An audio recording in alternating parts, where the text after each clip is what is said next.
This video is going to be a look at the impact that Nelson Agholor had in the Ravens' 27-24 win over the Bengals. Him and Lamar had a nice connection going. I think Agholor had 5 catches on 6 targets. Kind of picked up the slack once OBJ went out. OBJ was off to a great start, I thought. 3 catches early on in the game. Ankle injury, suffered on a slant, apparently, and eventually went out of the game. Hopefully it's nothing serious. Agholor filled in nicely. Now, Aguilar didn't play the same exact position as OBJ. He played in the slot a lot, and that's where he had his touchdown catch against Awuzie to put us up 27-17. The second time we had taken a double-digit lead. The Ravens actually took a deep shot on his first target of the game, Aguilar's first target, second possession. Took a deep shot to try to establish a double-digit lead. We were already up 7-0 with the ball in Bengals territory. I'll have a little bit more to say about that as we get there, but you guys let me know if you were surprised. I was not. When you looked at the Aguilar film from last year with the Patriots, first 4 weeks, he had a great impact. Started to deal with injuries and then was unable to sustain that level of production, and so his stats didn't look great. And the Ravens front office drew some criticism for drafting him. Where are those people now? Because Nelson Agholor just beat Awuzie, their best corner, for a touchdown that basically gave us the winning margin. Bengals go down and score to cut it to 27-24. Ravens offense is able to run out the clock from 3:28, finish the game with victory formation. Nelson Agholor is just one of yet another unheralded players for the Ravens to make an impact. Rock Ya-Sin, Brandon Stevens, Geno Stone, Patrick McCarry. So many guys had an impact who are not stars. Lamar did his job. OBJ, Bateman, Andrews, they had an impact. Lamar played fantastic. But we needed all of the role players or complementary players to make a contribution, and they did that. I think this offense can get better, I'll be honest with you. I think this offense has a lot of options to get guys the football, and I think Monken is just starting to reveal some of the things that we're capable of doing. Let's get to the film. We're going to start at the end. This is going to be Agholor's touchdown catch when he beats Awuzie on a slot fade against man free. You're usually getting something, either a stop route or maybe underneath by the number 1 receiver. The 3 is, oftentimes clearing things out, just trying to make sure that no one can deal with this receiver singled up against Awuzie. Bengals have a tendency to put Hilton in the slot. For whatever reason, that's not the matchup they wanted. Awuzie gets beat clean by Agholor. I mean, that is a clear win. There is separation throughout the entirety of the route as Agholor gets off the line. Awuzie's just a little bit slow on the turn, and it's surprising to me because I think he's a great corner, really underrated. Perfect ball by Lamar, who was very confident while throwing this football. You'll see from the end zone angle he was not worried about pressure at all because the offensive line did a great job pretty much throughout the whole day. You kind of don't get Agholor until late, but what I love about this, and I said this in the Patrick McCarry video I put out earlier, Lamar wasn't worried at all. He knew where he was going with the football, and I think that's a Lamar and Monken and T. Martin thing because they've prepared him, and he's prepared himself to recognize, it's man-free, we got trips, let me go to the slot fade, which is, it's a difficult route to defend in multiple coverages, not just man-free. All right, his first target of the day, I think I actually alluded to earlier. This is second possession, and that's Agholor in motion. 1st and 10, under center, 22 personnel. That's what I really do like about this. 22 personnel elicits the Bengals' base defense. We go up top to Agholor. I think CTB makes some really slick, smart contact somewhere around the 10-yard line or whatever. This ball is overthrown. It looks overthrown by a lot, but I think it's because Agholor was impeded on it. But let me touch on the situation. 1st and 10, we're up 7-0. We stopped the Bengals one time. You could say, Coach, you want us to get a field goal. Well, that's true, I do, on 3rd and 10. I'm totally in line with taking deep shots early in the game to show them that we will. And Nelson Agholor and Zay Flowers look like the guys to do it in terms of being speed receivers. This is a perfect usage for Agholor in 22 personnel, if you ask me. One back play action, which we've been talking about a lot. You got the over route by Likely. And then Scott and CTB are running with Agholor. think this ball would be a little closer if there's not contact that CTB gets on his hip. But that's just smart DB play. So I'm not criticizing it. That's what these guys have to do when receivers are running free. I think it's an excellent choice for the Ravens to go up top. As much as I like this call, even though it didn't work, I despise the 3rd and 10 call from the same location on the field 2 plays later, because I felt like at that point, let's just play for the field goal. Let's get 5 yards, 6 yards maybe, or whatever, and let our kicker kick a 52-yarder or a 53-yarder. Instead, we end up with a 59-yarder that we're unable to convert, and we're only up 7-0. That could have cost us in the end. Same play, end zone angle, and you'll see the ball, overthrown over the top of him, but cannon for an arm, just a flick. And it's a little bit too far for Aguilar to even make a play on it. They're on. He was 100% on targets. I think you've got 4th possession. He starts to make an impact, complete over the middle versus what I think is like quarters coverage. This concept, and this is a throw that one of the announcers, either Tiki Barber or Matt Ryan, correctly identified as Lamar intentionally throwing it to the back shoulder of Aguilar to keep him away from the safety. But this concept worked multiple times in or against the Bengals quarters coverage. Gus going out into the flats kind of occupies this inside linebacker, and what you'll see is he'll kind of hedge with Gus to the side, opens up that window just a little bit more than maybe the Bengals would like it to be opened over the middle of the field on a 1st and 10. Give you the end zone angle so you can see what I'm talking about. Gus is going to delay, go through there. Right now, Logan Wilson is in the window for where this throw goes. But Gus pulls him down to the right side of the screen, opens the window up. You can see the converging safety. It's Nick Scott. He got hurt on this and then came back. I've tried to look and make sure that I saw he was okay, because I don't want to show plays when a player gets seriously injured. But look where the throw is. If that throw is over on this side, Aguilar is getting hammered. And he's already getting hit. I mean, he gets hit hard. But this gives him an opportunity to catch the football, not take a head-on collision. Not a similar throw, but it reminds me of something Lamar did throwing to Devin Duvernay against the Colts in 2021. And he's done this a lot more than people give him credit for. He didn't throw it just away from the safety, but Lamar actually threw it low. And that's when I started to notice that he was throwing balls away from defenders because he understood the coverage. So there's a lot of talk out there, maybe not now after he played great on Sunday, but that's been out there in the last couple of years about his accuracy.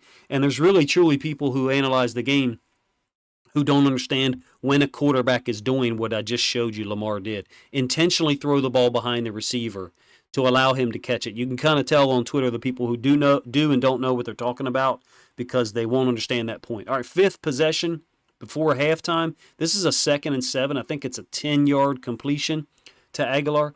Conceptually similar in some ways. It's an in-breaking route. I didn't remember a ton of routes over the middle of the field hitting the Texans last week. Again, Andrews kind of pulls that linebacker out of here. I think you've got a quarters type coverage in that you've got man everywhere he goes up top with a woozy on, I think, OBJ. And then down here, you've got man on the number 1. They're matching stuff.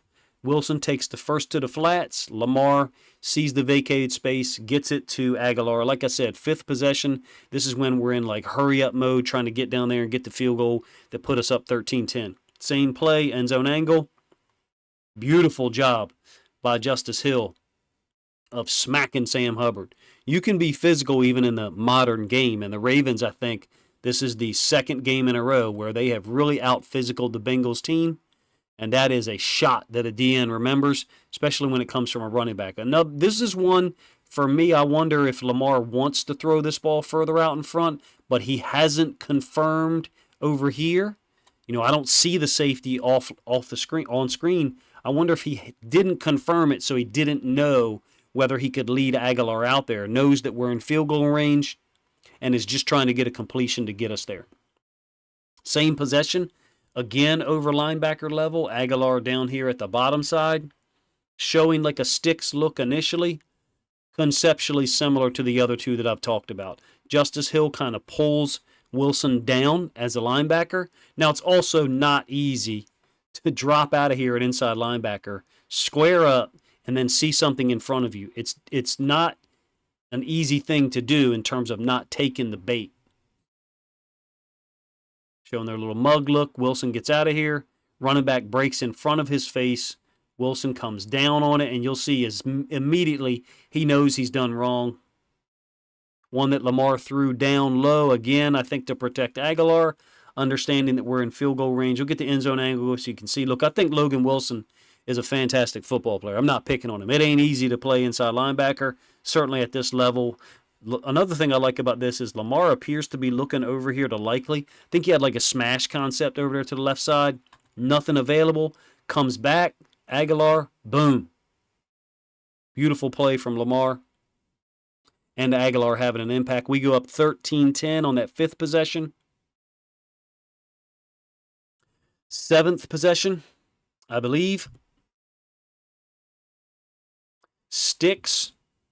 This is the possession we go up 27-17. Again, we convert 2 third and shorts with Gus. I'm going to have a video out hopefully later tonight, maybe early Tuesday, on have the Ravens solved sticks. Blitz 0. Because it's certainly what the Bengals are lined up in here. The way we block this with these 5 and the running back is different than the way we've blocked it in the past. Seems like Lamar is pretty confident that he'll have the time to deliver this football. Now, to be honest with you, I'm glad we complete this slant. This is the type of thing where eyes on the quarterback, no technique at all. Bateman, full go run. I would love to see us look at Aguilar and throw it up the right sideline. Beat these guys deep. Ball's already out, so Woozy is not getting any kind of pedal. But those guys are so eye-dependent on the quarterback in the split sticks, blitz 0 coverage. For my money, I want to see us take a shot deep. I still think we're going to see it because we haven't burned it. We got a 17-yard gain on a screen last week to Flowers. 2 situations Sunday against the Bengals where Lamar seemed to change the play, and then the Bengals switched out of their look. But in terms of the way we block it, we all slide this way. Pratt drops out of there, and what Macari ends up doing is touching one guy and then moving to the second one. And then Simpson does the same thing, touches one guy and then moves to the outside. We slide everybody across, and then Gus takes the inside linebacker over here. Wilson, and nobody on the edge runs free because Macari's, first of all, over here we've got Moses, who I thought played a nice game against Hubbard. Macari's going to check Hendrickson and then take 23. Simpson gets a hand on Reeder and then takes over Hendrickson.